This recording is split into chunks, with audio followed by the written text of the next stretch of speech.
friends, I'm Shakina and I'm going to be channeling the Guardians of the Light for you. I'm really excited about today's message. We're going to be talking about freeing the soul. And if you stick with me through the end of this message, I'm going to share with you a few simple tools you can use to free your soul on a daily basis. Really simple meditative practices that you can begin to do today just to start the process, freeing your soul little by little.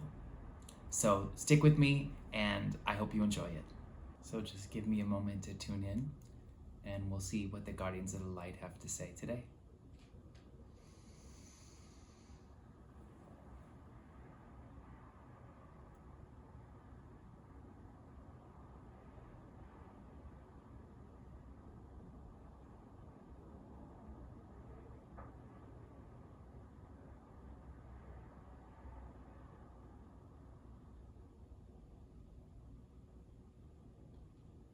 We are the Guardians of the Light, and we are so pleased to be with you this evening. We wish to say first and foremost that these messages that we are communicating through Shekinah are timeless. So in whatever order and whatever moment you encounter these messages, please know that they are meant for you, they are right for you, they are accurate for you in this time and place in which you encounter them. Today's message is about freedom. The soul must be free, whatever the cost. This is one of the grandest lessons of your life on this planet at this time. Spiritual sovereignty is the theme of your walk on this planet. And what does spiritual sovereignty mean? Well, for us, it means the ability to be the authority of your own experience. And this may seem like a kind of cut and dry direction, but the truth is that each one of you have come into your physical bodies with a litany of predispositions that have been blessed upon you from your previous life experiences, from your soul's previous journeys, from your ancestry through your DNA, from the heritage of the land on which you find yourself and which you have come of age. And all of these different aspects affect the way that you evolved as a young person on this planet. And by the time you reach early childhood, you already have forces that are helping you, guiding you, and sometimes cajoling you or controlling you into how you behave, how you react, how you connect to or disconnect from the voice of your soul. So spiritual sovereignty involves untangling all of those cords and then learning how to cut the cords that bind you and follow the true cord, which is your soul's connection to your higher self through your heart and emanating outward into your energetic body and the world around you.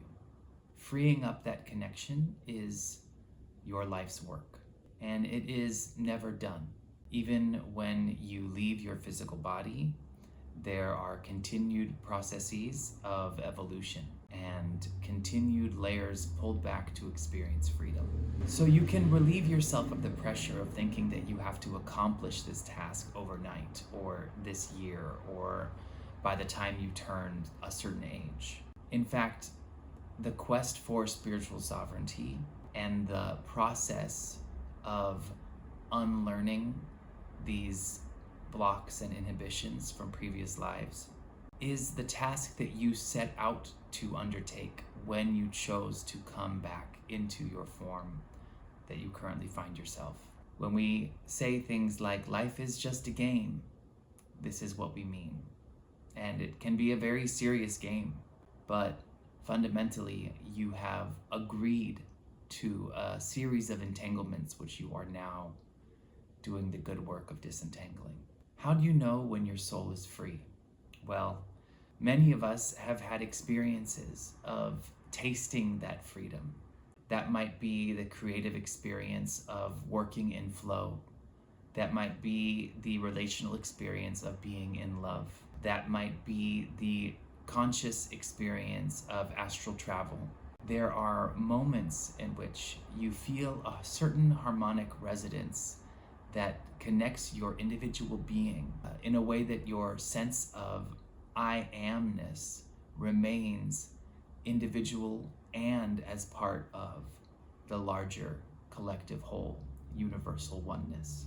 A free soul knows that it is part of the universe and that it is also an individual fractal of the universe, meaning that it contains within itself the entire universe. So it is one of the whole, one from the whole, and the whole entire. When we get the moments in our lives that communicate this level of freedom and awareness, we might consider this a step toward our spiritual awakening, a process of unveiling, of seeing the bigger picture or feeling in line with the bigger picture. And these moments become collectible memories that push you in the right direction toward the eventual liberation of your soul. So how do we cultivate these moments of liberation? Well, first and foremost, meditation, quieting the mind, softening the mind, expanding the heart. This practice allows you to sink into that harmonic frequency that occurs when your soul can expand beyond the limitations of your physical body and your energetic body and commingle with universal oneness. Meditation doesn't have to look like sitting still with your eyes closed chanting Om, although it certainly can be. Meditation can occur when you are washing the dishes, when you are exercising, when you are singing or writing. Meditation can be anything you do with a mindfulness that allows you to put your focus on that specific task in a way that silences all other thought, or at least allows for thought to pass through you freely without needing to form attachment to it. In that experience of a free-flowing, thoughtless mind, the soul can come forward and take precedence. We hope that you will take this message today and find ways to engage actively in intentional meditation to free your soul.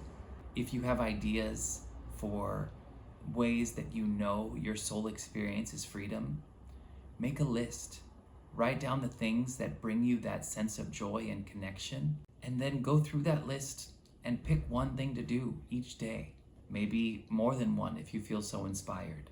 Trust that every time you engage with these meditative practices that put you in touch with the expansive nature of your soul, you are building a cumulative awareness of your expansive being.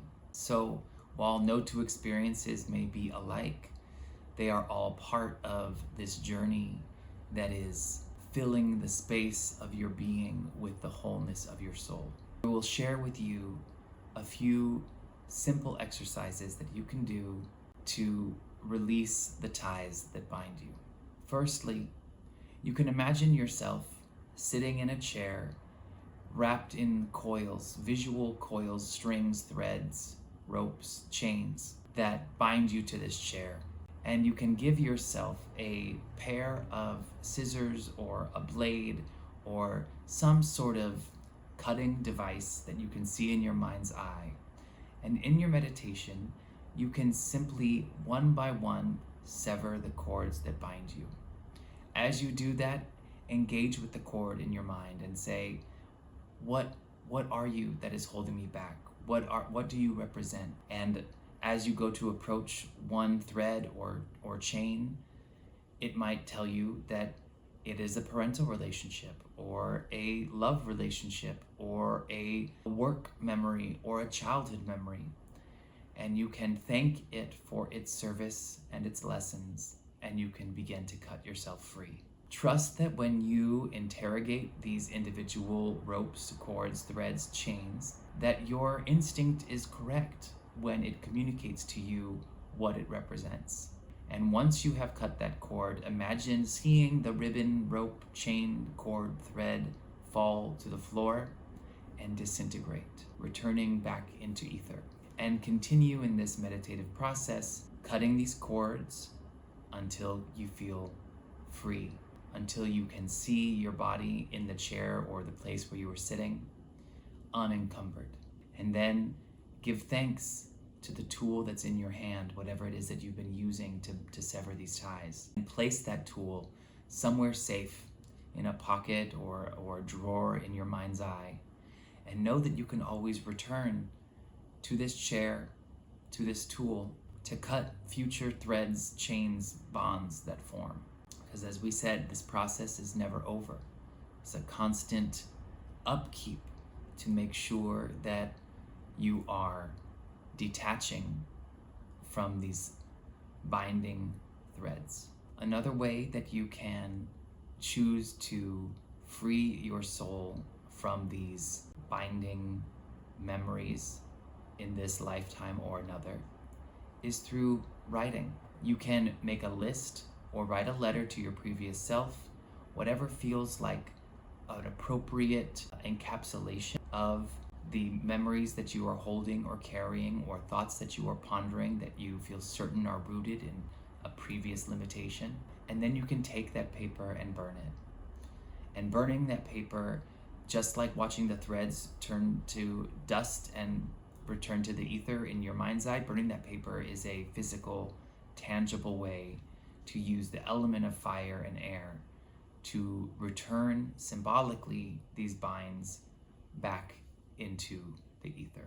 Make sure you're doing this in a safe place where you won't start a fire, and make sure you have a intentional way to get rid of the ashes.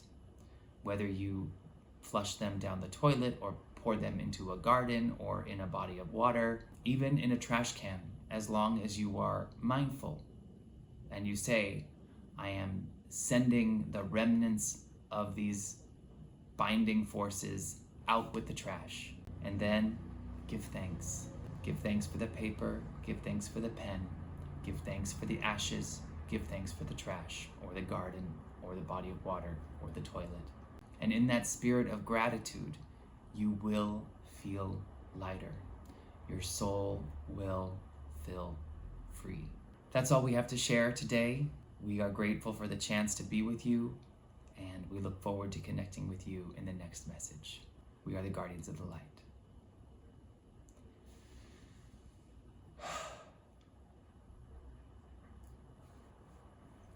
So thank you for being with me for this message. I hope that was helpful and those exercises are useful for you. I would love to hear what you think about it, and if you have the chance to try one of these exercises, whether that is a meditation on cord cutting or writing and burning a list or a letter, please let me know in the comments what your experience is in taking up the task of freeing your soul. Thank you for your time and attention. Please like this video, subscribe to my channel if you'd like to hear more of these messages, and share this video with anyone for whom you think might find a resonance. And I look forward to being with you again soon.